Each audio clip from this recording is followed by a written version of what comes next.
Hi all. Right, I know that last bit was kind of messy. Hopefully it's all sorted out now and we're back on track. But there's more to talk about.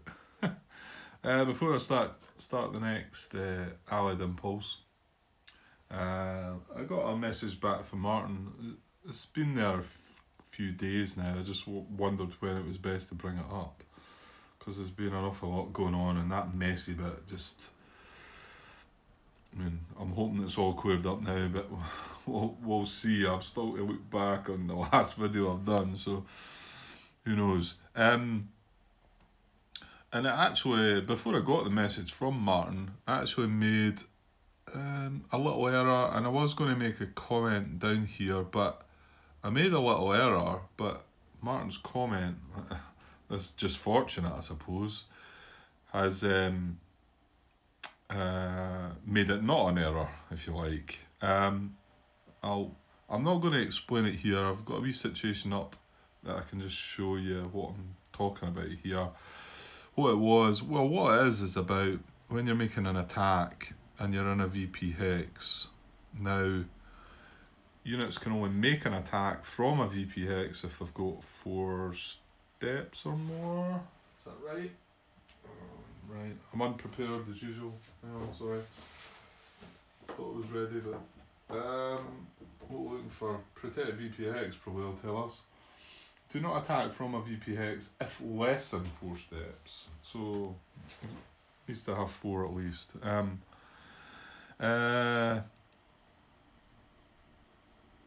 Anyway, we had that situation up north at Verviers. I think I maybe asked the question to Martin, but the way it's written, there's nothing to say that you wouldn't move a unit if it could move to a better position and then make the VP hex unable to attack because you've moved 2 steps out of it and there's only 2 steps left, shall we say. I mean, in this situation here, there's 3 units, there's 6 steps, but this I'll try and give you a quick example. I'm probably confusing things by talking about down here. There was an attack made down here where I think I could have moved a unit out of here into a hex that had less units in it. What that would have meant was there was only 2 steps left in that hex and it wouldn't be able to attack.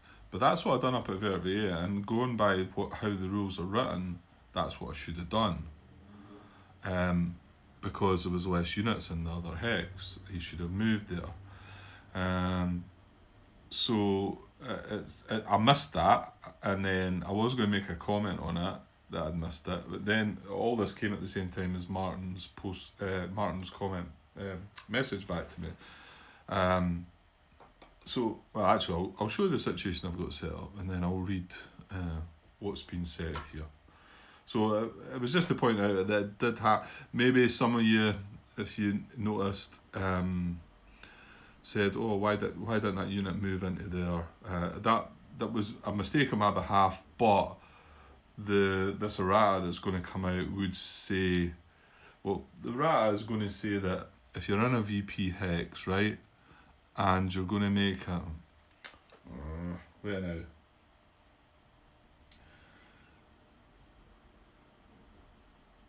Right, hang on. I'm not going to look at the situation. Give me a second. Okay, I think this will work. So here's the situation. These guys have got an attack, right? And they've got this unit, and this is their target. The situation is unit stack strength greater than proximate German unit stack. Okay, they've got that. Move to weakest qualifying target and attack. Okay, so they're going to start doing that in numerical order. So this is unit 11. So this is a VP hex. So at the moment, these 2 units can attack because I've got 4 steps, right? But going by what the rules say, I want to try and move this unit if I can to get to another empty hex. Right, this would go 1, 2, 3, and then attack, and now the guy's flanked. But what that then means is this unit can't attack because it's got to protect the VP hex. Whereas if that unit stays there and they can both attack, as soon as he moves out, that then doesn't allow that unit to attack. So it has been something that's been errata now. So Martin says, it took some time, but I finally got a reply to the question we had regarding movement adjacent to German units when one or more allies are in a VP city. Why is he saying city?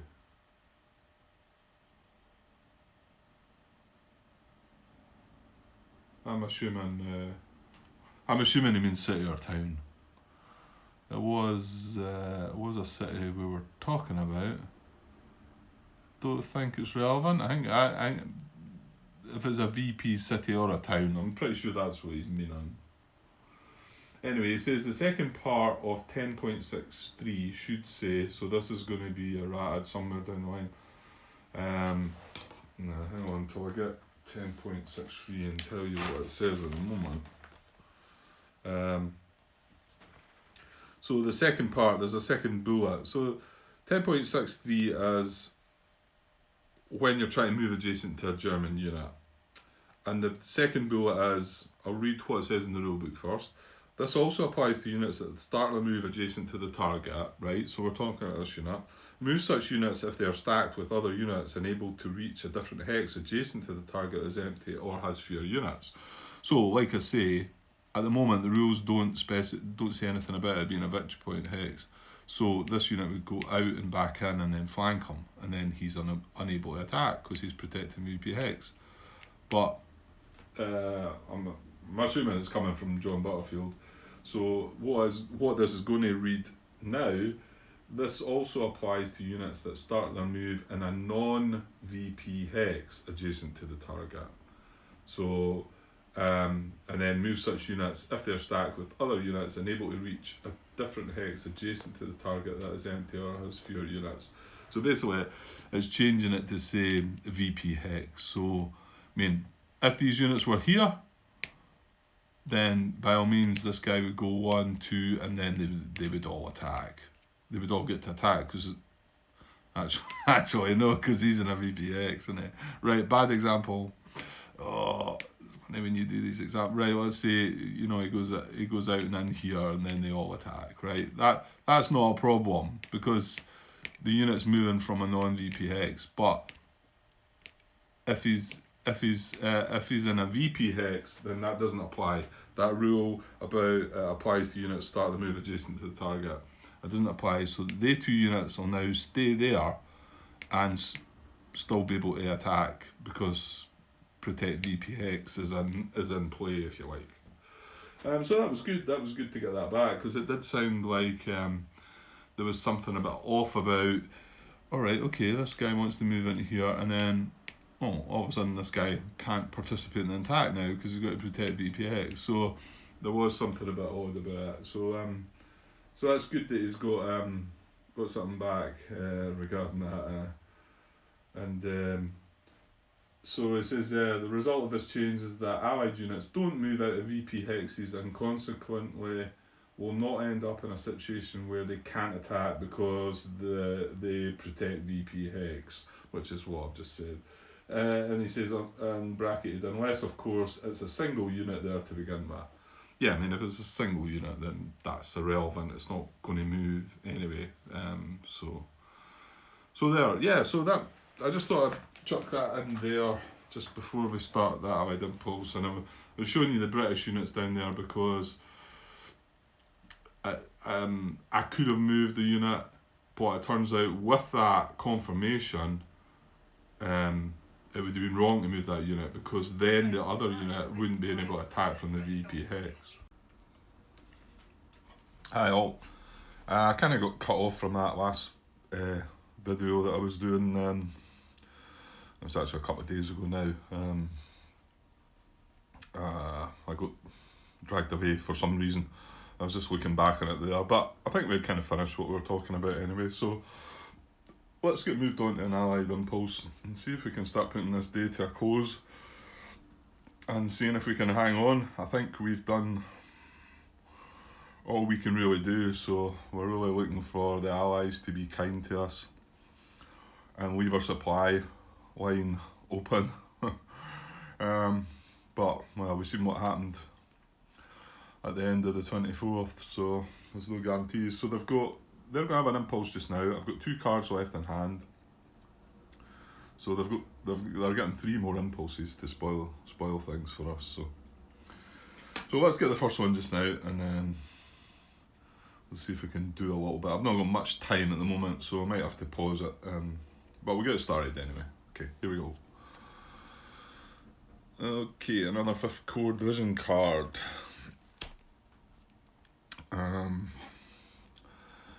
Well, there's nothing to deploy, and again, being the area that the 5th Corps get deployed from here north,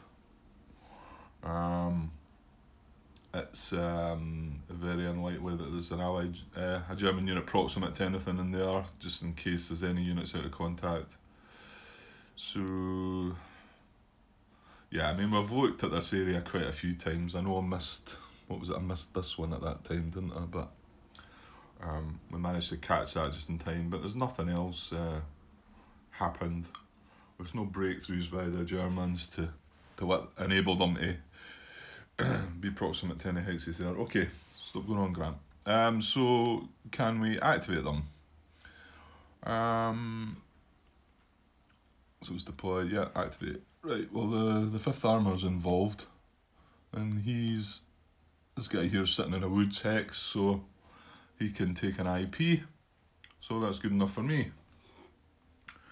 So what is it, 1st, 9th? Yeah, they've got a few units here actually, haven't they? Yeah, 1st Infantry here, 1st Infantry here, 2 9th, I think it's 2 9th infantry units there. And then they've got 2 5th Armoured Division units, so they might get up to something. So let's see what cards they get. Getting through this deck actually, the action cards, not many left. Okay, here we go. Okay, only 1 offensive one. Nothing dated. So we've got advance, which is the offensive option, strengthen and move. So let's have a look and see what's what. Okay, so advance is the first card. The situation is a unit stack not in a zone of control of a supplied German unit. And we work our way up here. Well, this would be the first one to look at, but he is in a zone of control supplied German unit. So is this. So are they. So is this. This one, however, which is from the 1st Division, is in a zone of control of a German unit, but this unit is not supplied. It's in low supply. So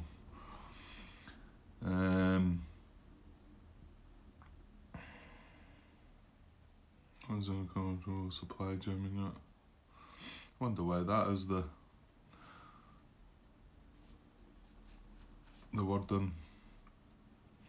Okay, well it says what it says, there must be a reason for it. Move to unoccupied VP hex to which the German unit is proximate. No, there's none of them. So we're only looking at this guy, he's the only one that satisfies the situation. If none, move to unoccupied proximate German town, city. No, we can't reach any of them. If none, move adjacent to nearest proximate German unit. Well, he's already there. If more than one. Right, I'm a bit.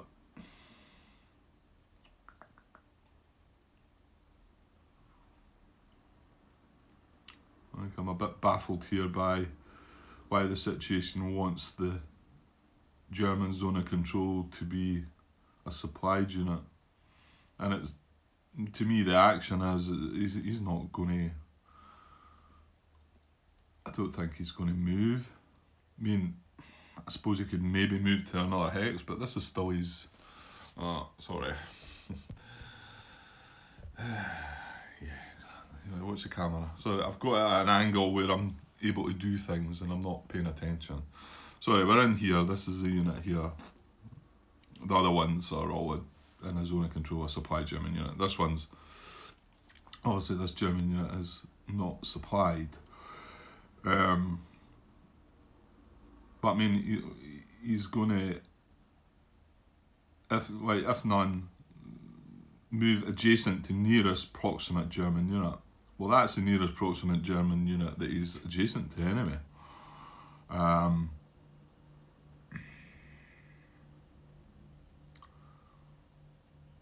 Yeah, I don't know why it stipulates the unit has to be supplied for the situation.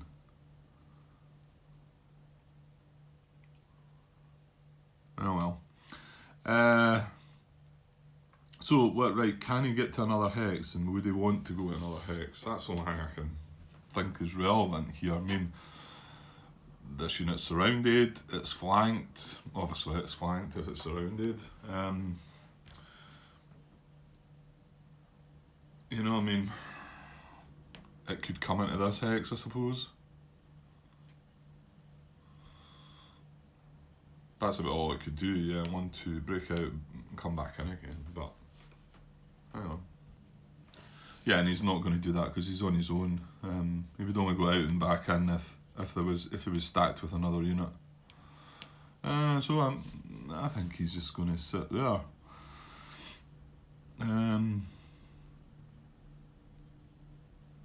Yeah, I don't think anything's going to happen there. I dare say that there's maybe situations when this situation might be more relevant. It's maybe just what we're looking at them at the minute. It's just I can't quite work that one out. Okay, you know what? I'll have a glance back at the video and see if I'm missing the obvious. So nothing happening with advance. So strengthen. Yeah, we love strengthen, don't we? Okay, so that works its way down. It looks like this is selector number 10. That's 9th Division, eh? Yeah, they are part of it. So,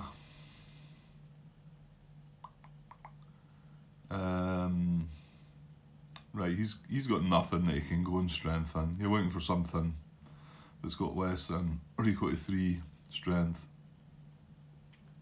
Or less than or equal to 3 steps if it's a VP hex it's in. This is 4, but I mean he can't even get round to that. Next guy would be this one. Again, there's nothing.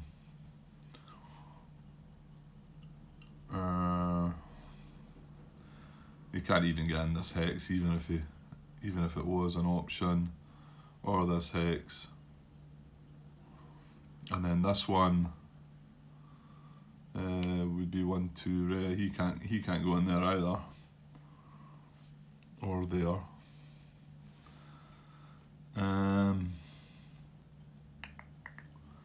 So then we've got the 2 armoured units. No, they're not gonna. There's nothing to strengthen in that area. I can't see anything. They've all got enough strength, I think. And the ones that maybe are 3, the units aren't proximate to go and strengthen them, so that's without looking at the fact that our German units with total strength of 7 or greater, also proximate to the units. So okay, so I don't think we're strengthening. So move. There's maybe not a lot happening here at all, is there? Unit stack not adjacent to a supplied German unit. Well, that's the same with a supplied German unit. I don't know why I've not noticed that before.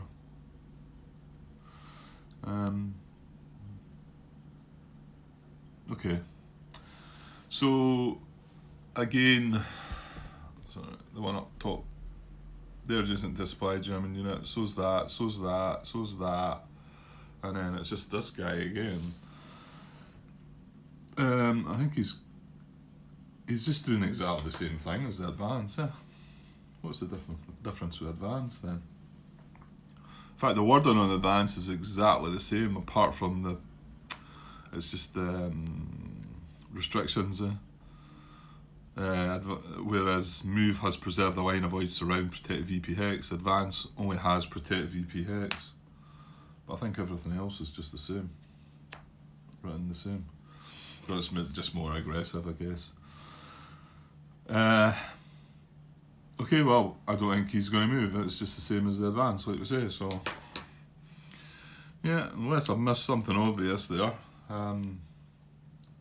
there's nothing doing. So all that's going to happen is, I think all that's going to happen is this guy's going to build an IP. And the only reason that would have happened is because that's the one that broke away without a contact, isn't it? So he builds an IP. The rest of them have all got IPs, and this one's in a town, so can't build one. And that is that. So that was relatively painless. And okay, that's good. Right, well, actually, I'll just keep this running because I think I know exactly what I'm doing. I'm just going to put that IP marker down there. I'm not sure if I really need the markers if I'm using the wee green cubes. Maybe rethink that one in the future. I guess it's just as an extra reminder in case I forget something. But okay. Right, give me a sec, just in case I'm going to do something different with this. Yeah, no, I think I'm going to. Oops, it's off camera. I'm going to play this card, and I'm going to deploy all core reserves because we've got that one unit to deploy. So it's quite a strong unit. It's a 4-step, 5-strength infantry unit. So I was thinking it's got to be within 3 of these guys, or mind you, I think we've still got that guy up there. But I don't think I want to push them not any further north anyway. I think I'd like to try and bring them down to here to help with this area or even this middle bit. I think the first SS and maybe some of the second SS can cope with all that up there at the moment. So I was thinking about just putting this guy here actually. So he's on the supply road. He's within the deployment boundary. That's there, north. And he's within 3 of a unit in the same core, and he's at least 3 away from an allied unit or an allied town. I think that's all the restrictions, isn't it? Yeah, so I figure put him there. He's on the road. We can maybe strategically move him a bit. Well, maybe he might not need that, but this guy's on the road, could bring him down. And these 2 guys, well, they're not on the road, and I mean they're infantry, so it's a bit slow and sluggish. But yeah, I mean, what else could I really do with this card? I could repair one of the points, I suppose, on that infantry unit's damaged. But I think that makes more sense because if I wait on him, he's not going to come out until the 27th, so it's a whole 2 days away before we get to automatically bring him out. So yeah, I'm going to go with that. So that's my impulse. So now I only have the no command card left in my hand. So when it comes round to my next impulse, I discard that no command card, and then the allies still get one more impulse. So they've got 2 impulses to come, unless of course I end up with more no command. Well, actually I think you discard them all at once, don't you?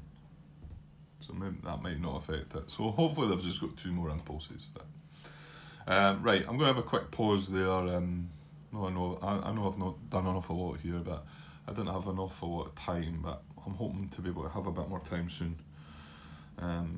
Fingers crossed. Okay, I'll leave it for now though, guys. Cheers. Hi all. Right, just before we move on to the next Allied Impulse, we're back with more issues. And this is a very silly one. Martin must have just watched my latest video about fixing everything, and has pointed out that the end of this combat here, which any the rest of these watching must have been wondering what was going on, because yeah, I don't know what I was thinking. Martin's been very kind in suggesting that it was maybe because I was tired with the whole situation, trying to fix things, and my, all the thinking through it, and that had sent me in this strange decision. Well, let's just, what did we do, Grant? What was it happened, just in case you are watching trying to learn the game? This is maybe not the video to have watched. This unit was in here too, and we got attacked, and we got two, well, there was two mistakes as well, which made, I mean, I don't mind the second one, and it turns out that because there was the other mistake, that everything's fine, everything is going to be as is. That unit's going to be eliminated, and there's no any other problems. But so I took 2 hits, and I'm looking through this stack, and we've got this unit. Now both these units are out of supply. That's what the wee black cubes saying. And this unit, just this unit, is out of fuel. So, I mean, I suppose one thing sort of like in my defence is maybe I've been thinking about the fact that this unit can't retreat because he's out of fuel. This unit could retreat. So, but I had 2 hits to take. So what I decided to do was say, right, I don't mind that guy dying, and I'll keep that guy in the hex. But for some weird reason, I decided that I thought it was okay for me to just retreat this one unit and take to satisfy 1 hit, and then take the step loss on this unit for 2 hits. Well, you can't do that. I would have had to retreat both the units. It's the whole stack of units, and yeah, it's a daft blunder. I don't know. It's rather embarrassing to have thought that I could do that. Like I say, maybe 2 things. It was kind of bogging me down, this whole situation, trying to fix it, and it as things moved along, things got worse and worse. There was more to it than I had thought initially, and trying to fix it. And I think I said a few times, I wish I hadn't even spotted it and just let it go. But okay, there was that. And the only other thing I can think is, because I know this unit couldn't retreat, wasn't allowed to, I just, for some reason, thought, right, well, I'll just bring that unit out. I'll leave that guy there because I can't move him. Well, you can't do that, even if this guy can't retreat. Which, by the way, brought me thinking about one thing. And that was, I can't make a retreat, even with this unit, who's not out of fuel. Now, it then got me thinking, well, I've never thought about this before, and I thought, well, can't I take a hit on this unit first, and then it'd be eliminated, right? So then I've no out of fuel units there, and then I could retreat. So that means you're taking the hit first before you make the retreat. And it's something I've never thought about. And when I first thought about it, I thought, well, I don't think you can do that. I don't think you could take a hit first, then retreat to satisfy other hits. But looking at the rule book, I don't see anything that stops you from doing that. It's just that I've never thought about doing it before.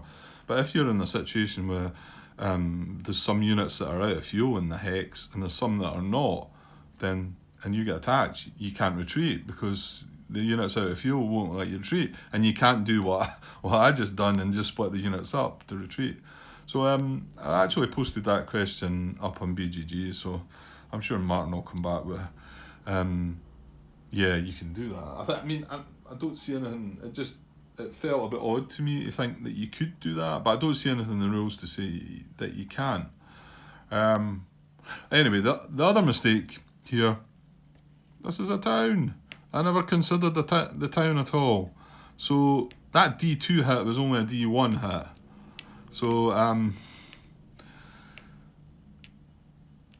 So this is where Martin says that the outcome's just the same, because all I need to do, I can't retreat, I've got one hit to take, okay? I've only got one hit to take because one hit is soaked up by the town. All I do is just eliminate that unit. There's no retreating going on, I just eliminate that unit and the other unit sits there. Now, if that wasn't a town, well, I would have done it all wrong. But this is the question. This is what I was just asking there. If that wasn't a town, and we had the two units in there, one of them being out of fuel, one of them being surrounded, and I've got one of them being out of fuel, one of them being out of supply that could move, and I've got two hits to take, then if I can't move the units, I've just got to sit there and take the two hits. But if I can do it in a way that I take the hit on that unit first, then I'm allowed to satisfy a hit by moving away, which I think it's okay to do that. It's just something that's never cropped up in any of my games that I've played. And I'd like to think you'd be able to do that, because that would be pretty rough, because if that wasn't a town, both the units would have been dead, because I had to take two hits because I couldn't move. So we'll see how that one comes back. But anyway, I just don't know what I was thinking. I can only think the two things. Just it was starting to get to me a bit, and the fact this unit was out of fuel. That's all. And while I was doing that, it's two questions I posted, because it then got me thinking. Well, it's when I was looking at taking hit total adjustments within combat hits within 13.5, and I think I'd been reading this it was because of this that come up. I started reading some bits. Well, one of the bullets within hit total adjustments, the hit total is adjusted in the following situations. One of the bullets says, if all defending units are any combination of dispersed, out of supply, or out of fuel, the total number of attacker hits is reduced by 1. So it's only reduced by 1. Now, we were in that battle, and we definitely gave them 2 hits to ignore, because we had out of fuel issue on one unit, and we had out of supply as well. And reading the out of so I've got that. Where's that on that sort of play cheat sheet thing? Where's it? Out of fuel. It says that out of fuel are cumulative with other unsupplied status. So, and it says out of fuel if defender, the attackers may disregard one attacker hit, and it says out of supply, the attackers may disregard one attacker hit. So that if out of fuel says it's cumulative, surely that then means you can disregard 2 attacker hits there. And if for some reason that whole stack was dispersed, I would have felt that you could ignore 3 hits then. But like I said, that part within 13.5 combat hits, talking about the hit total is adjusted, says, like I say, if all defending units are any combination of dispersed, out of supply, or out of fuel, the total number of attacker hits is reduced by 1. So that kind of contradicts what I've just said, and would mean that if these were dispersed, out of fuel, and out of supply, you would only disregard 1 attacker hit. So I posted that question too, but I find that one more like, what's the answer to that one? And it got me thinking back, because there's a couple, I know that attack I was disregarding 2. I'm sure we had an attack before. It was probably the same circumstances. The units were out of fuel and out of supply, and I'm sure we were trying to disregard 2 attacker hits. And I'm just wondering if that was wrong, if that may have affected it, but I can't remember where that battle was. But well, if I get an answer back saying that no, they are not cumulative, you just, ignore 1 attacker hit, not 2 or 3, then I might go looking for that. I might go looking for that video to find out. But we'll see how it goes. Yeah, I don't know if things are starting to get to me a bit, but that was a stupid mistake. Missing the fact it was a town, I can understand that. These things happen from time to time, you know, you forget about an IP, forget about a town, forget about a boundary, but trying to retreat just one unit out of hex was rather silly. Okay, but thanks for Martin for picking me up on that and keeping me straight, because that's what I want. I want to keep it straight. Fortunately, it's not affected the situation, so that unit's still there on its own. So good. Okay, let's push on and let's have an Allied Impulse, because we're only going to have 2 more. So 2 more cards to draw, and at the moment, pretty sure we're in supply, but remember what happened on the 24th. So here we go. Right, this is not what I wanted to see. 12 core, because I had a glance down at them, and they're possibly ones that if they were to move and attack a unit, could zone of control my supply route. So, it's 4th armoured and so that's 4th infantry, innit? It's 4th infantry and 10th armoured though. It's not the new guys.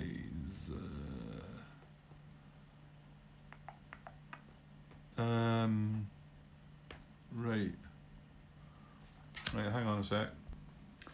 Okay, yeah, I just had to find out where they were, and most of them are eliminated. There's only this unit left. All the 4th infantry have been destroyed, and 2 of the 10th armour have been destroyed. So we only have that 10th armoured unit.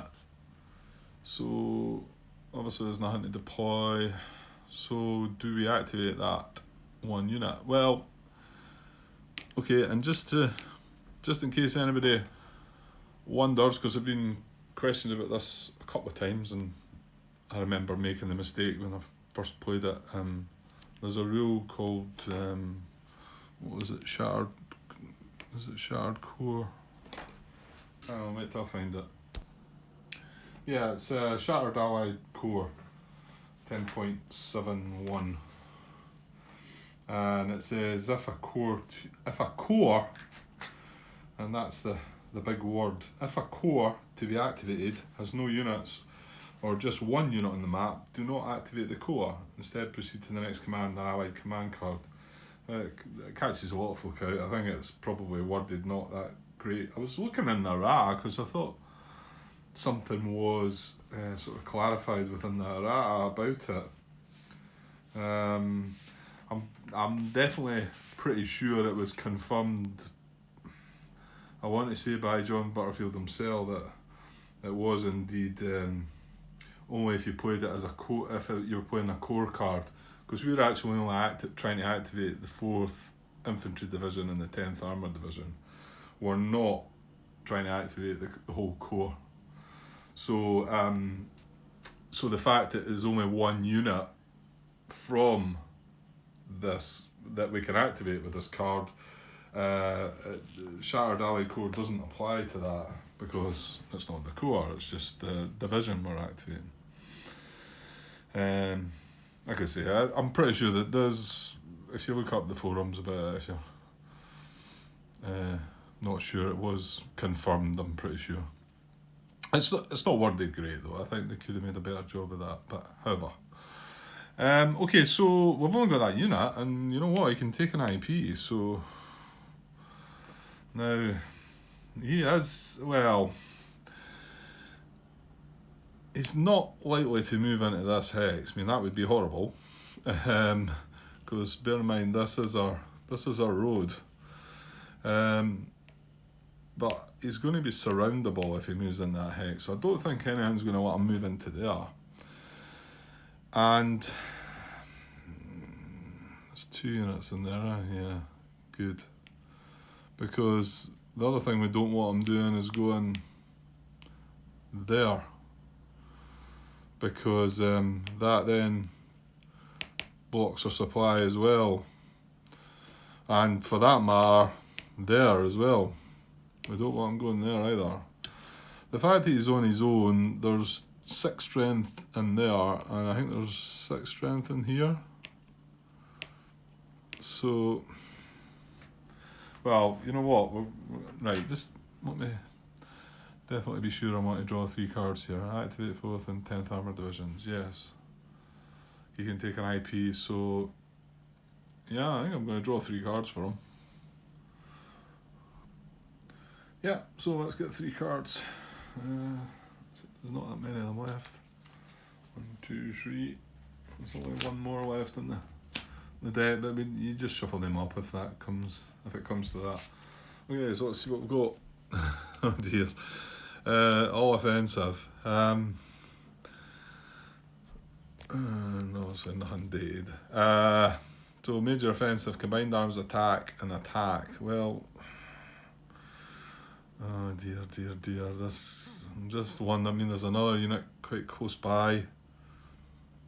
You got out of contact to think about, but we're gonna have to satisfy this situation first.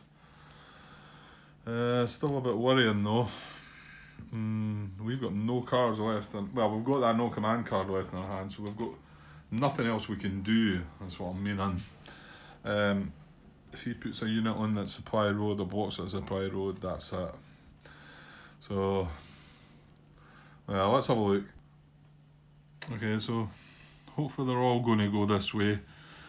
Situation with major offensive is strength of unit stack and other active units. Well, he's the only active unit. Greater than 2 times proximate German unit stack. Well, no. Like I say, this is 6 strength. Situation where this is 7 actually, he's in a forest. That's 7. And situation where this is 5. Oh no, it's 6 because he's in a town. He loses 1 from being out of supply, but so he's 6 as well. This one's only going to be, actually, is that a forest as well? Yeah, that's 3. But he can't reach that anyway. These are the only 2 that he could get adjacent to, get proximate to, sorry. Okay, so that's not going to happen. I'm just hoping they're all going to go that way. Strength of unit stack and other active units greater than or equal to 2 times. No, it's not happening. Unit stack strength greater than proximate unit, right? I'm pretty sure it's not. Like I say, you can't reach this guy. 2, 4. Yeah, you can't reach him. Yeah, there are the 2 stacks. This one's got 7. This one's got 6. He's only got 4.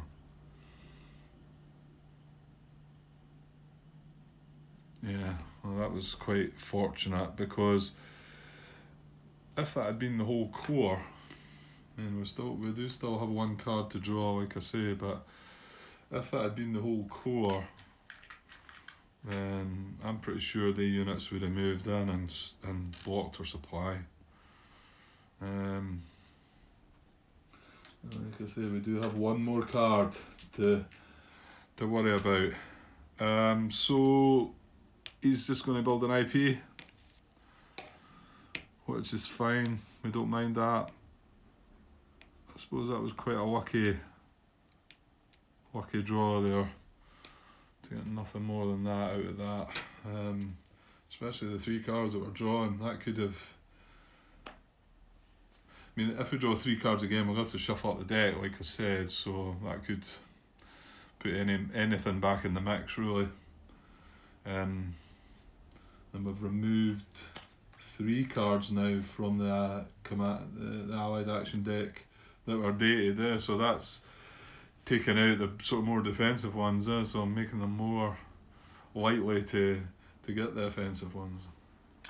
Anyway, okay, so that's his activation over. Now, what did I do the last time? I just brought a unit in reserves.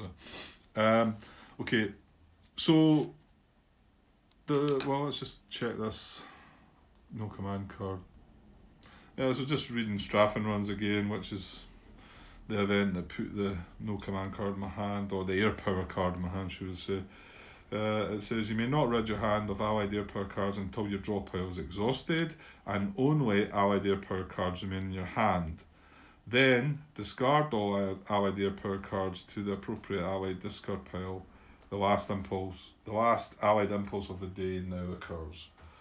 The way that's worded, I mean, I think I'm trying to be cheeky here and get away with this, but say after that last German impulse we had, we deployed that reserve, we played that card, we then only had air power cards in our hand at that time. You know, after we'd played the card. So it says you may not rid your hand of allied air power cards until your draw pile is exhausted and only allied air power cards remain in your hand. Then discard all allied air power cards. Yeah, I think I'm trying to find a loophole there, really, am I? I'm pretty sure the way it's meant to work is you get down to having one or more of these in your hand. You then, it's not as your impulse if you like, but you then discard this card or all of them when your draw pile's empty and that's all you've got in your hand. You discard that and then always have another impulse. I'm pretty sure that's how it's meant to work. I don't think I could have got rid of that and avoided this allied impulse after the last right, okay, Grant. Right, okay, I'm going to have to pause it now. Oh dear. We're right on the edge though, aren't we? Right. Nah, I'm going to have to pause it. So we're going to have to wait and coming back. So I don't know if it'll be joined onto this bit or not. Hopefully it will, because we're on the 6th part of this day or something like that. So, okay, but I need to take a break for now, guys. So we've got the last allied impulse to come and then finish the day up, hopefully with a smile on my face. We shall see though. Okay, cheers. Aye, right, the final allied impulse of the day. Can they spoil it for us again? Here we go. 8 core division card. That doesn't look... yeah, that probably doesn't look too bad. But let's put it down and think about it. Okay, so nothing to deploy, and we're looking at 101st Airborne Division and the 9th Armoured Division. Well, we've eliminated one 101st, and there's 4 of them. This is one of the divisions that has 4 units, and we've eliminated 2 armour. So there's a 101st there, and there's one here, and there's one here. So that one's eliminated, and this is where the 9th Armour, the 9th Armour unit we've got left is. So as for out of contact, if it was an option, no, there's a German unit proximate, well there's German unit proximate, and that's only 4 steps and 5 strength. So no out of contact, so we're going to try and activate them. They've both got IPs. This one does not. And he's not in a town, so he can take an IP. So they're going to activate, and I don't think they're going to interfere with our supply, but I suppose you can never tell till the impulse is finished. I maybe shouldn't get carried away. So they're going to activate. So now I've got 1 card left in allied action deck, so pretty sure I'll just shuffle them up, but whether I draw that one and then shuffle and draw another 2, I would think that's the way it's going. Let me see if I can just in case. Well, it just says 10.65, it's got a bit of action card discards, but the second part of that is, if the allied action deck is exhausted during the day, immediately shuffle all the discards and start the deck over. So I'm assuming I'm going to draw this card first. Yeah, and I'm going to shuffle. I'm now going to have to shuffle and draw 2 more then. Okay, so I'll get that done. Okay, so all shuffled up, and we have One offensive card was an attack, so we've got fill the gap. It's dated December 29th, so we're still playing with that. So fill the gap, attack, and then open supply line. So let's have a look. Okay, so try to fill the gap. It goes down in selector number, so this is the highest one here, 13.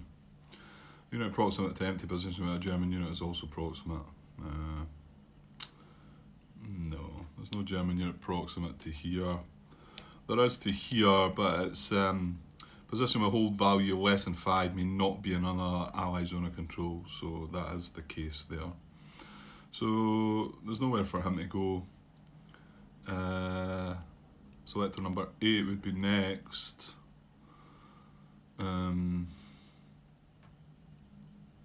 Yeah, there's again.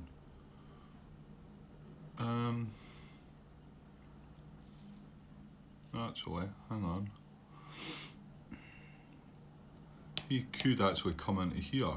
Oh no, it's adjacent to that as well.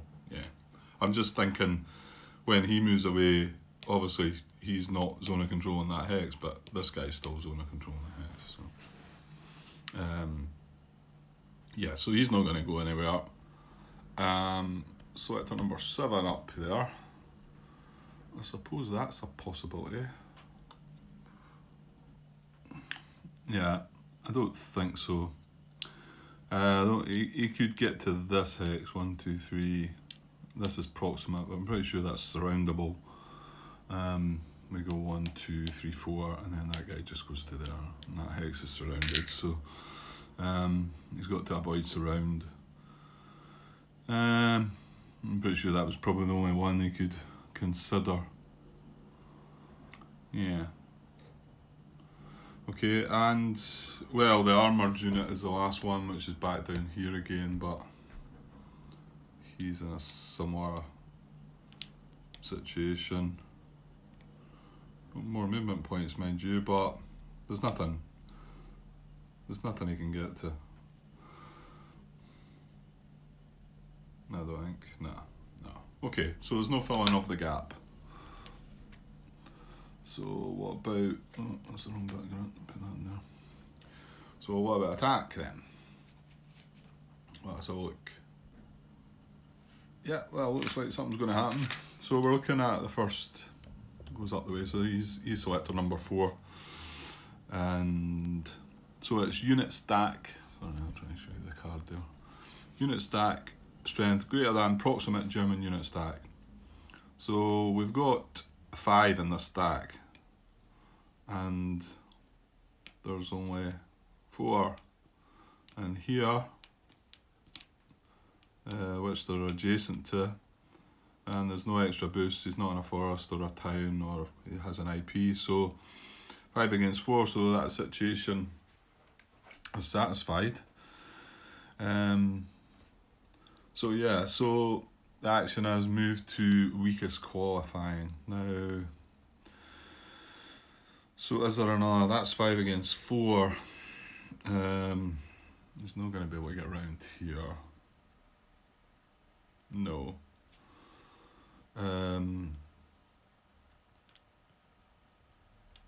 He is going to be able to get adjacent to that, but that strength is 3. 2 plus the 1 in the town, and he gets half strength for attacking.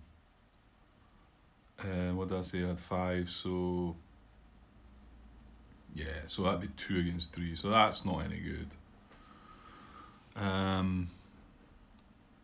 This will be the same one. Well, this is in fact, this is 4. Oh no, this is Victory Point Town, so no, that's just 3. But again, he's attacking across the river. I don't think there's a way of avoiding the river with A2 units, is there? No. No. Right, okay. Well, I think this is going to be his target then. So move to weakest qualifying target and attack. Other proximate units and same core reinforce. Right, well let's get these guys in place first, because there's 2 units here. And one of them could certainly move Right, he can't. He's not getting into that hex, but 1, 2, 3. Yeah, he can get into this hex. So we're looking at unit selector number 4. So he starts his move adjacent to the target, and he's stacked with another unit. But he can reach this hex. So he's gonna go 1, 2 out of zone of control and 3, 4 back into here. And attack there from that hex. Now hang on. Now that was unit stack. So it's not like the other ones where I would then look at selector number 8. It's only unit stack that the situation. So we move these first. So it is this unit. So it's selector number 13, but well, he doesn't want to move. He can't get to. Well, he's on his own in that hex. Oops, right. Let's get rid of this IP. And he's just going to attack from where he is. Right, that's good, I think. I think that's right. So now we look at other proximate units in same core reinforce. This is the only guy here. Can he do it? 1, 2, 3. He can.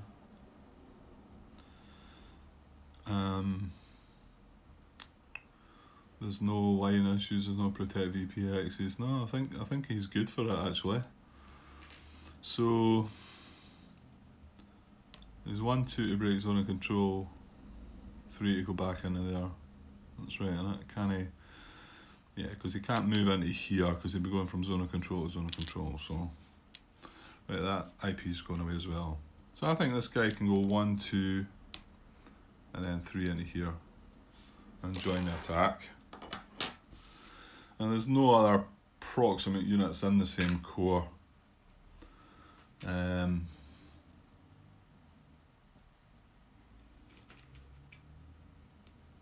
Yeah.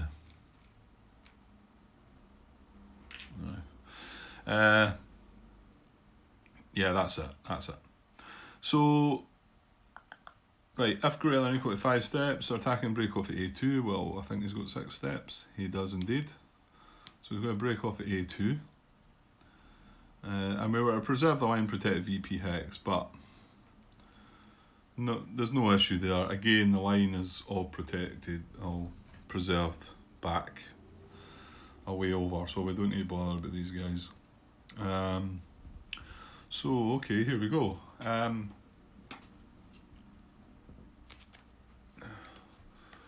This card, that's the activation card.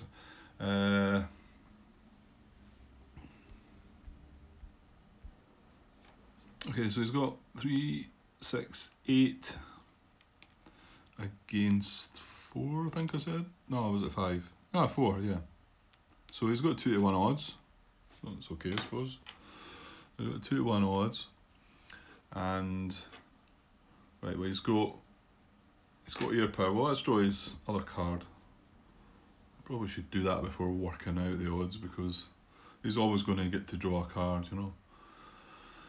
Right, so that's air power as well. So he's got air power on the attack card. So, oh, sorry. So I'll just put that card out of the way. Oh, that was for 3 core as well. Ooh. Yeah, I'm not sure whether I like that one as the last card to activate. Anyway, so 2 to 1 odds. 1, 2, 3 chip pools, 1 for elites 4, and the 2 air power tactics is 6. Is that right, Grant? 1, 2, 3, 1 for elites 4, and the 2 tactics, yeah, 6. Okay, and he's breaking off at A2. We've no cards anyway, even if we wanted to play them, so it's a minimum of, maybe it's probably 4, isn't it? So a minimum of 4 chip pools, with a maximum of 6. So I'll get the fort and we'll have a look. Well, there's the first 4, so pretty good to us. That was the first one I drew. Woods, he's in the woods, this guy. These guys, sorry. This was 91 on the front, 5 to 1 on the back. And both these were dispersed unsupplied, so lucky it wasn't an attack on one of the majority of my units that I've got that are out of supply. But pity we didn't have a defender adjacent, which would have been really good. But however, we're sitting at a D-1. He's only got 2 more chits to draw, so I'm pretty confident that we're going to be okay here. So he's going to draw these last 2 one at a time. Well, did I speak too soon? He gets 2 to 1 odds, so he's still got a chance of 1 hit on us probably. Well, mind you, what are the air power? Some of the air power ones are 2 hits, aren't they? So, right, 1 to come. Yeah, damn it. So, yeah, he did pull off a, well, mind you, I suppose it's a hit to himself as well. Yeah. So 1 hit each. So I either keep this unit and, I mean, I could retreat right enough.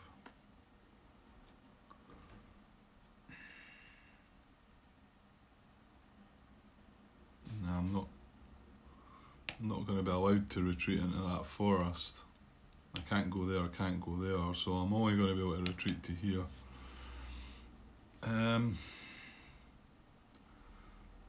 Probably I don't mind doing that, really do I? I'm not overly fussed about this town, but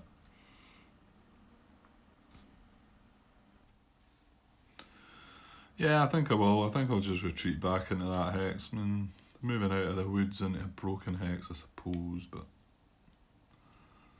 rather than knocking this unit down and be bracketed as well, or eliminating the bracketed one we've got in there, it's probably, yeah, we'll do that. I mean, we're only needing these guys to hold things here to make sure they don't start piling over on their west wall, I suppose. But okay, so they've got to take 1 hit, and they take that one, the first hit automatically. So this is the most units, most steps. That's a high selector number, so he goes from 2 strength to 2 strength. Great, but it's bracketed though. So there we are. And will they advance after combat? Oh, that's going to be a other route, I think. Hang on.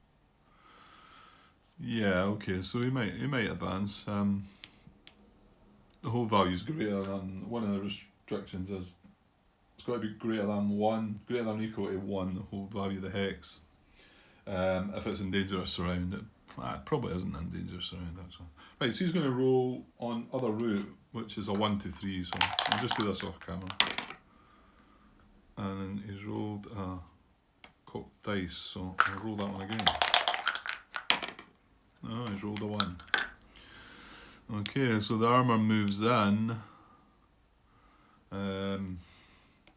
These 2 units are going from other as well, so they're not going to move in, no. Yeah, so that, and we satisfied their hit, yeah. Okay, that's that. So we've got 1 other unit to consider then, haven't we? Just this guy on his own. Is that right? Yeah, because that unit that helped support that was from the 101st as well, yeah. Okay, so... Oh, yeah, he could maybe still... I still need to look at the attack option because it's unit stack. Strength greater than proximate German unit stack. So... Oh, it looks pretty much like something's going to happen here because he's got a big... So this is 5 strength. Remember, they're all part of the stack, so that's 8 strength in total. So all we need is greater than. Oh, this unit's dispersed. Okay, so that's Well, that's 3. I mean, I don't think the disperse does anything to the situational, does it? There's nothing that boosts it anyway. So that's 8 against 3. Yeah, I'm kind of glad he's looking for. Well, I'm a. Okay, so the situation is going to be satisfied again. So we'll move to weakest qualifying. Well, Bastogne itself. Right, we're going to have to work out what the weakest option is, because you've got the unit Bastogne, you've got this unit here, and you've got these 2 units here. This stack can all get proximate. I think they can all get proximate to that. There's a unit already in there, but I think one of them should be able to get around into there. But again, the situation's been satisfied now anyway, so if that turns out to be the weakest unit and all these units can't move into it for whatever reason, then they won't, and if the odds end up being worse, then that's just how it goes.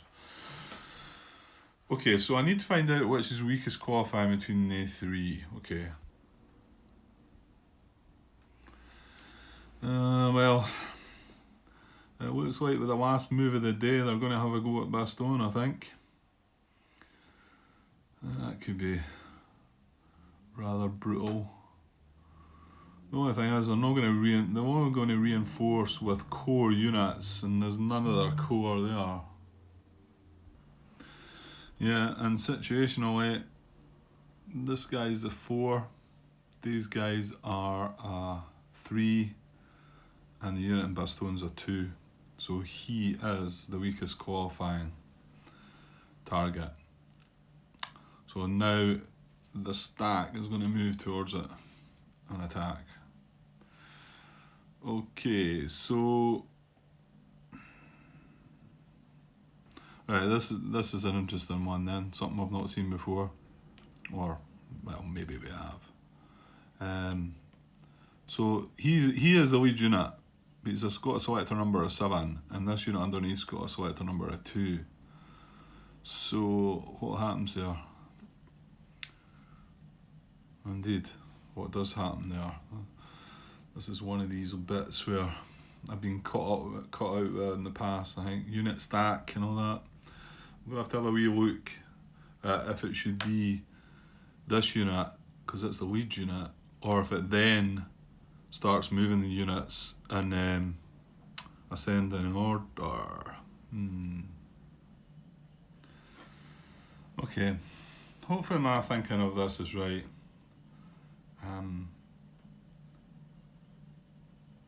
So,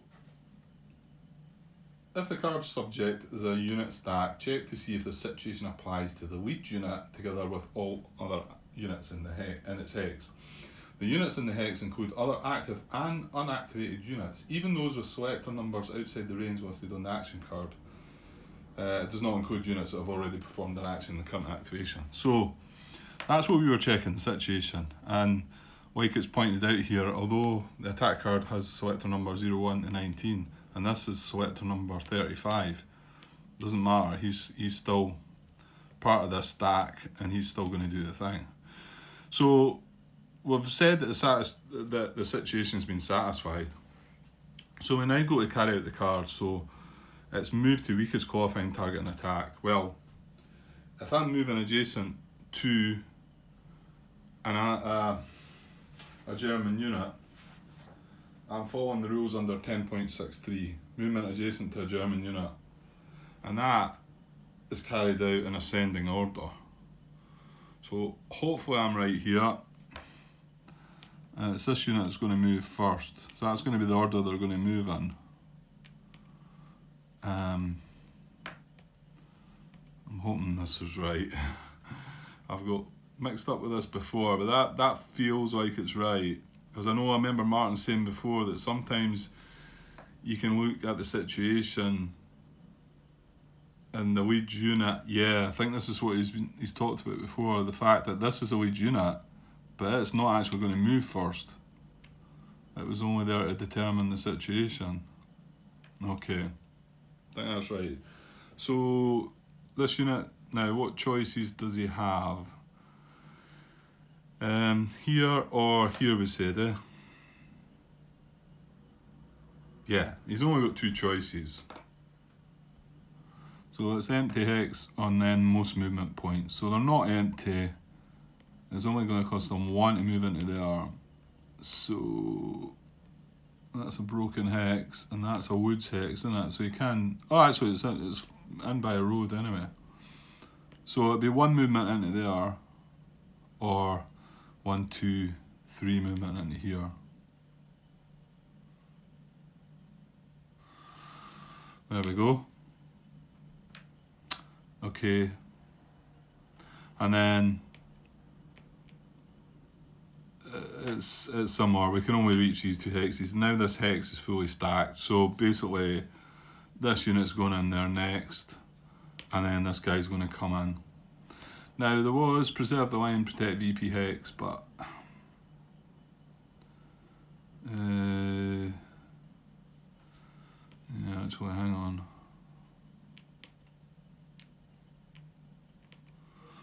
I don't think that's mattering, is it?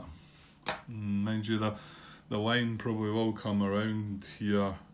This is probably the line, so is the removal of both of them? Right, let me have a look. I actually remember I was looking at this gap earlier on in one of the videos, because I remember before that there was no gap at all the way around here, and the only gap we had was, alright, that's off camera, the only gap we had was a 1 hex gap in there. But something must have happened down here. I hope I've done it all right. I know there was some units in Hoofways. I think these were some of the guys that came down, weren't they? I think it was the 18 core guys. I'm guessing they must have been able to move without bothering about preserving the line. There are cards that do that, so hopefully that's been the case, and I've not opened up gaps here. But okay, so at the moment,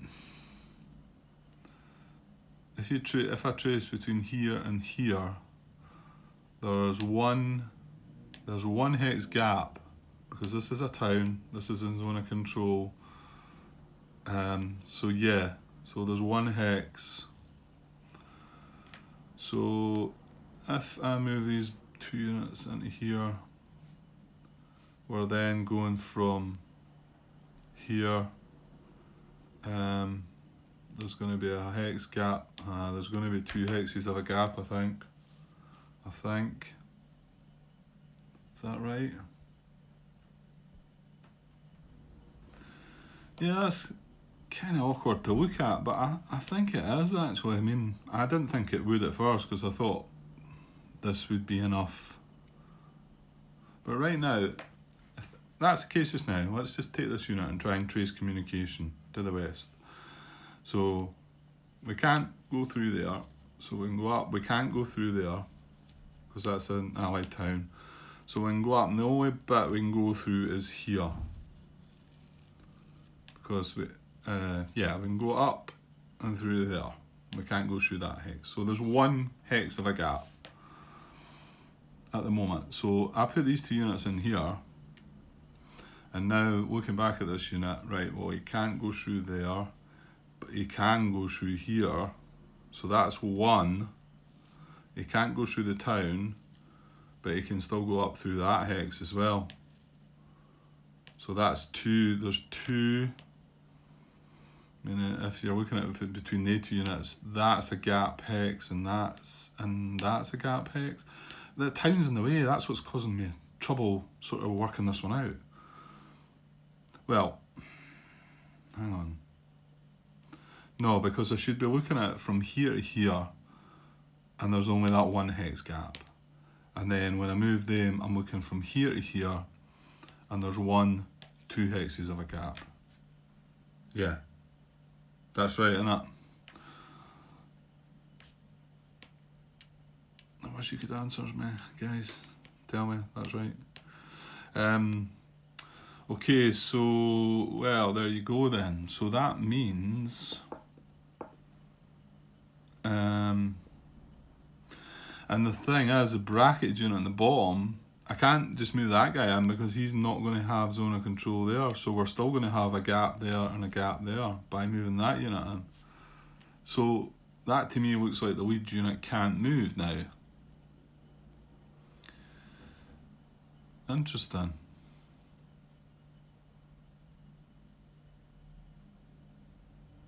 Huh. So, right, if he can't do it because he's got to preserve the line, then this unit can still, oops, this unit can still move in though as well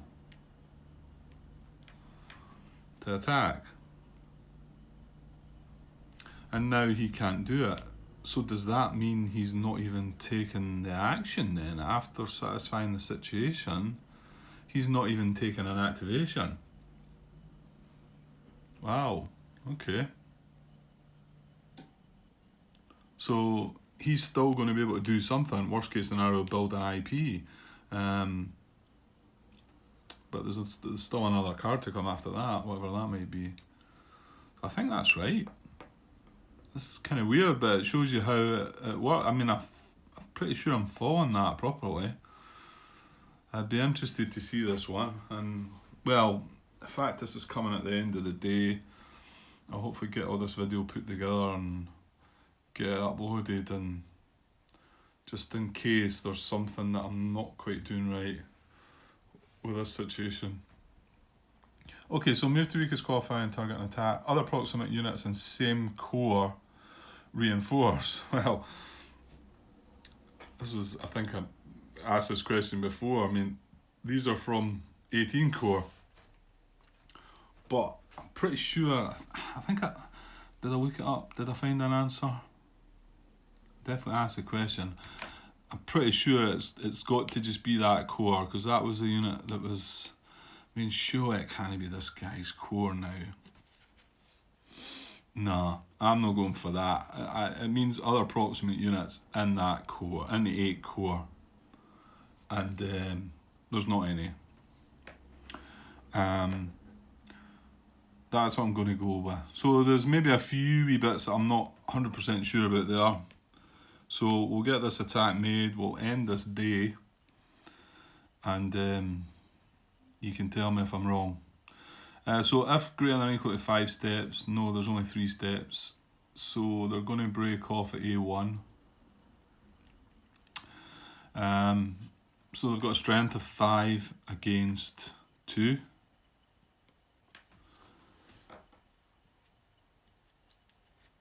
Um, 5 against 2, so 2 to 1 odds. And again, they get air power and artillery and air power. It's a 21st Army Group card. So I'll put that there. They get air power and artillery, 3 extra combat tactics. So 2 to 1 odds, 1 chip pool. This guy doesn't give a chip pool, so he only gets 1 for the unit. But he gets 3 more for the combat tactics. So 4 chip pools. And we're in low supply. That one unit's only in low supply. So that means no combat tactic can be playable, no cards anyway. Yeah, so nothing else happens regarding that. So yeah, well there we go. 2 to 1 odds, maximum of 4 chip pools. So, and it's a minimum, it'll just be 1, eh? Yeah, minimum of 1. We do have an out if we go to retreat though, we're moving that guy in there, so... But there's not an awful lot of he's not getting an awful lot of chits, but I mean, disperse unsupplied, if you get something like that. Okay, so minimum 1, maximum of 4, we'll get the 1. Well, I thought I was getting a result there, like Forest City on one side. Oh, look what's on the back. Broken clear. And it's a broken town we're on. So that applies, that's a D1. And that's the town soaks that D1 hit up, but I didn't really want that as a starter. So he's going to draw 3 more now, one at a time. Okay, that doesn't apply. It was 5 to 1 on the front, greater than or equal to 3 to 1 on the back, so doesn't apply. Yes, got a result. It was 4 to 1 on the front, greater than or equal to 4 to 1 on the back, less than 3 to 1, an A1. And he's only got 2 to 1 odds. And he was breaking off at A1, so he's going to stop there and not draw the last chip. Yeah, so good stuff. So 1 hit each, but we're in a town. I remember this time. So that soaks the 1 up, and he's got to take 1 hit. And that's going to be on the armoured unit, isn't it? Yeah, participating stat with the most steps, so the armour unit's going to take a hit. Down to 3. So that was good. And that'll be that. Well, I'm hoping that I've done all that right, because it's ended up in a not bad result. So,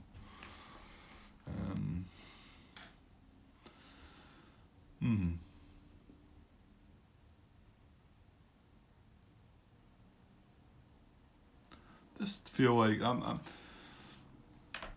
the fact that this unit still can be classed as having an activation. I'm not feeling 100% comfortable about that, but yeah, I'm feeling a little bit unsure of a few things within this. Well, he now can he? No, surely not. What did I say, this guy? Well, he was 3 strength, but can you imagine if this was 2 strength, shall we say? Then he could move towards that and attack it. Something feels a bit wrong about that. Something makes me wonder if maybe this unit should just be marked as having an activation, but another bit of me, there's a wee bit, hang on, let me see if I can find it. Yeah, 10.4, that's where I needed to be for this, performing allied actions, who would have thought, and then it's the sort of third paragraph is restrictions may override situation.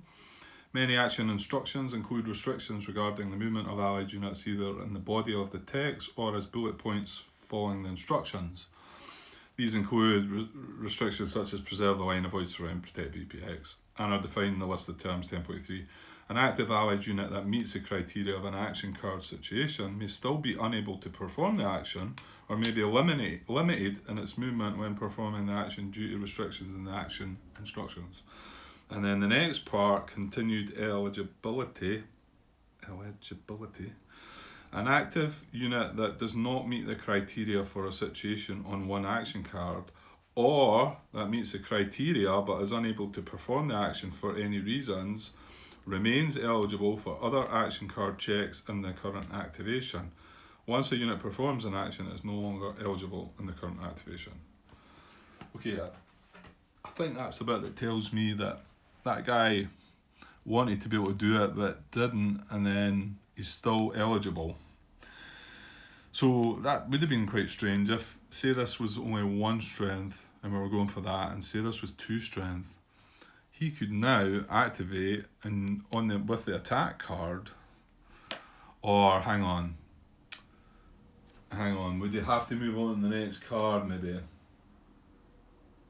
An active unit that does not meet the criteria for a situation on one action card, or that meets the criteria but is unable to perform the action for any reason, remains eligible for other action card checks. Right, so I don't think he would be able to do that. I think we've now got to move on, but he's still eligible for the next card. I think that's right. Yeah, and if you're watching this, anybody, or Martin in particular, if I'm getting all this right, I would appreciate you letting me know, and if I happen to be getting some things wrong, then clearly please tell me that too. Okay, so open supply line. Let me just read it myself, hang on. Yeah, so either A or B. B is unit unable to trace supply, proximate to X from which it could do so. Well, I know I'm telling you what B is first, but he's not unable to trace supply. But A is unit proximate to empty hex that if occupied by that unit would enable allied units currently unable to trace supply to do so. Well, I don't think he can help, but I was starting to wonder about these units in here, but I mean, surely, nah, there's no way you can get around here. And I don't think you can get around here and help them. Because I have a feeling these guys might not be able to trace supply. I could be wrong, but it looks pretty clear that they can't. But these units here are okay, so it's not as if this unit could help any of them, and I don't think there's any other issues. Certainly not that he's proximate to, so I'm going to say that there's no open supply line or supply line to be opened, shall we say. And okay, if I've done it all right, he's still eligible for an activation, and he can build an IP, so he will do so.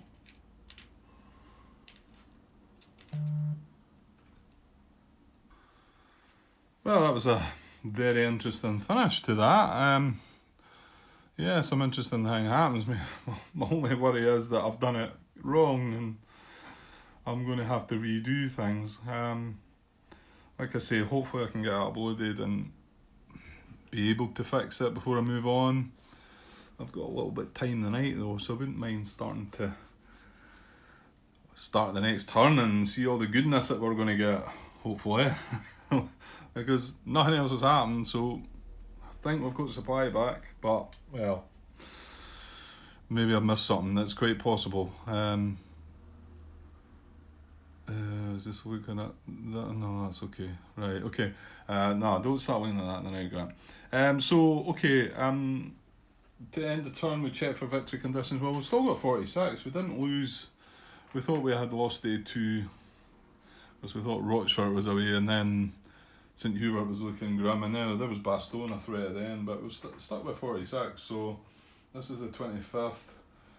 We would have needed, well, less than 27 to lose, greater than 55 to win, so that's not going to happen.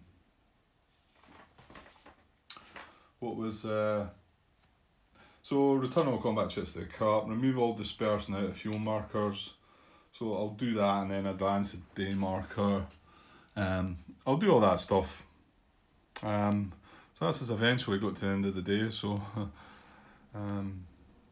yeah, we're hanging on in, I suppose. There'll only be 26, 27, 28, so 4 days to go. That's still an age, isn't it? Oh dear, this is going to take forever. Anyway, okay, well, I'll be interested to see if we can get our supply back, and then maybe it can get a bit more interesting for us rather than just struggle along. Okay, this is going on quite long again. All my videos seem to be getting longer and longer. Okay, so let me know, Martin or anybody else, if all that went properly. If it didn't, let me know where I went wrong, and I'll get back with the start of the next day as soon as I can. Okay guys, cheers.